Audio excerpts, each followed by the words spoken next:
Microscope के नीचे आपकी आंख कैसी नजर आएगी और क्या आपने कभी बर्फ को जूम करके देखा है? आज की वीडियो में हम आपको चंद ऐसी चीजों के बारे में बताएंगे जो माइक्रोस्कोप में देखने पर एक अलग ही नजारा पेश करती है। तो आपसे गुजारिश है कि वीडियो को आखिर तक देखिएगा।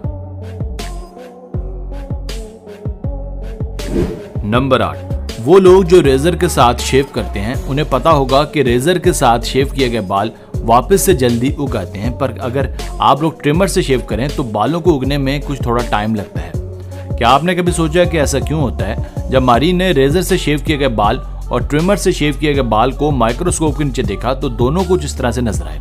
ये थे रेजर वाले बाल जो कुछ इस तरह दिखते हैं, मतलब कि एक तरतीब के साथ कटे हुए, जबकि ये रहे ट्रिमर से कटे हुए बाल जो ऊपर से रैंडम कटे हुए लग रहे हैं। अब चूंकि इनका ऊपर वाला हिस्सा डैमेज हो चुका है इसलिए इन्हें दोबारा उगने में थोड़ा टाइम लगता है रेजर वाले बालों की निस्बत। नंबर 7, इसी के चलते आपको ये भी बता दें कि बार बार एक ही रेजर या ब्लेड को इस्तेमाल करने से वो खराब क्यों हो जाता है। जब नए ब्लेड को माइक्रोस्कोप के नीचे रखकर देखा गया तो वो कुछ इस तरह से नजर आए, मतलब कि उसके किनारे बिल्कुल सीधे और तेज धार थे, जबकि एक दो बार इस्तेमाल किए गए ब्लेड को जब चेक किया गया तो उसकी हालत कुछ ऐसी थी। उसके किनारे जगह जगह से टूटे हुए थे। यही वजह है कि पुराने ब्लेड से शेव करते वक्त एक तो वो खुरदरी महसूस होती है और दूसरा उसका शेविंग एक्सपीरियंस भी कुछ इतना अच्छा नहीं होता। नंबर 6, ये बात तो हमने बचपन में ही पढ़ ली और सुन रखी थी कि पौधे अपनी खुराक सूरज की रोशनी से बनाते हैं। अब सोचने की बात यह है कि क्या पौधे में किसी किस्म का सोलर सिस्टम लगा होता है जिसकी मदद से वो रोशनी ऑब्जर्व करके खुराक तैयार करता है? तो जनाब आप ऐसा ही समझ लीजिए कि पौधे में सोलर सिस्टम ही लगा होता है। असल में होता कुछ यूं है कि पौधे के पत्ते में छोटे छोटे सुराख होते हैं जिसकी मदद से सूरज की रोशनी अंदर तक जाती है और ये पौधे अपनी खुराक तैयार करते हैं। यही वजह है कि जिन पौधे पे पत्ते नहीं होते या जिनके पत्ते खुश्क हो जाते हैं वो पौधे या वो दरख्त अपनी खुराक तैयार नहीं कर सकते और इनकी मजीद बढ़ोतरी नहीं होती। वो सुराख जिनकी मदद से सूरज की रोशनी पत्तों में दाखिल होती है उन्हें साइंस की जुबान में स्टोमाटा कहते हैं।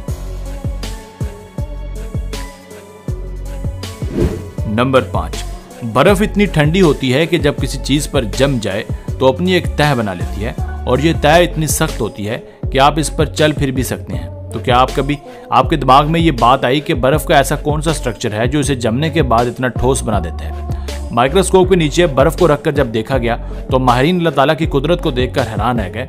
बर्फ में पानी के जमने से इतने शानदार स्ट्रक्चर बने हुए थे गोया किसी ने हाथों से डिजाइन किया। नंबर 4, अब बात करते हैं इंसान के जिस्म के सबसे जरूरी ऑर्गन यानी जुबान की। यही वो ऑर्गन है जिसकी मदद से हम चीजों का टेस्ट चख पाते हैं। हम अगर अपनी आंखों से जुबान को देखें तो ये हमें तकरीबन स्मूथ ही नजर आएगी, पर अगर उसी जुबान को माइक्रोस्कोप की मदद से देखा जाए तो उसमें कुछ इस तरह के कांटे नजर आते हैं। अगर आपके पास अच्छी माइक्रोस्कोप है तो ये कांटे आपको मजीद वाज़े भी नजर आ सकते हैं।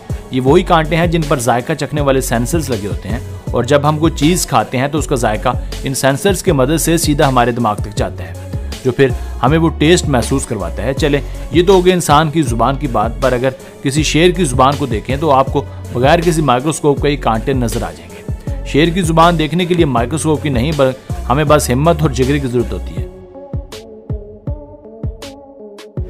नंबर 3, हमने किताबों में ब्लड की शेप कुछ इस तरह से देखी है, जबकि हमें पता है कि हमारा खून तो लिक्विड फॉर्म में होता है। तो फिर ये गोल्ड सेल्स कहाँ से आए? असल में ये हमारे लिक्विड ब्लड का माइक्रोस्कोपिक वर्जन है। जब आप ब्लड के एक कतरे को माइक्रोस्कोप के नीचे रखें और उसे 400 गुना जूम करके देखें तो आपको कुछ इस तरह के सेल्स ही नजर आएंगे। इनको रेड ब्लड सेल्स कहा जाता है। रेड ब्लड सेल्स के अलावा हमारे खून में व्हाइट ब्लड सेल्स भी पाए जाते हैं और अगर आप अभी अपनी माइक्रोस्कोप को जूम आउट करें तो आप वापस खून के लिक्विड कतरे पर पहुंच जाएंगे जिसे प्लाज्मा कहा जाता है।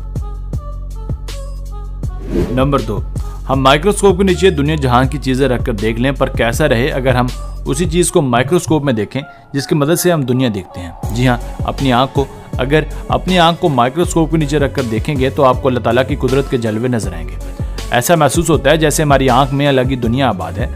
आंखों में मौजूद ये स्ट्रक्चर और दरमियान में मौजूद ब्लैक होल की तरह का आंख का ये लेंस हमें स्पेस की याद दिलाता है। नंबर 1, एक पेपर की क्या कीमत होती है ये डिग्री होल्डर स्टूडेंट से और बेहतर कौन जान सकता है, पर क्या आपने कभी पेपर को माइक्रोस्कोप के नीचे रखकर देखा? चलिए हम आपको दिखाते हैं। जब आप पेपर को जूम करते जाएंगे तो एक वक्त आएगा जब आपको पेपर में सूखी हुई पत्तियां नजर आएंगी। ऐसा इसलिए होता है क्योंकि हम जानते हैं कि पेपर दरख्तों की लकड़ी और घास की सूखी पत्तियों से बनाए जाते हैं। यही वजह है कि जूम करने पर भी हमें सूखी हुई पत्तियां ही नजर आती हैं। इसलिए एक बात तो साबित होगी कि हर चीज़ अपने अंदर एक अलग जहान लिए बैठी है, बस हमें उसको एक्सप्लोर करने की ज़रूरत है। आप जैसे जैसे उसको एक्सप्लोर करते जाएंगे वैसे वैसे अल्लाह की कुदरत आप पर आश्कार होती जाएगी। तो बस यहीं तक थी आज की वीडियो। आपको इनमें से कौन सा स्ट्रक्चर सबसे ज़्यादा पसंद आया हमें कमेंट सेक्शन में लाजमी बताइएगा। अगर वीडियो पसंद आई हो तो प्लीज़ वीडियो को लाइक करके चैनल को भी सब्सक्राइब कर दीजिए। आपका बहुत शुक्रिया। मिलते हैं एक नई वीडियो के साथ। Keep watching Asif Ali.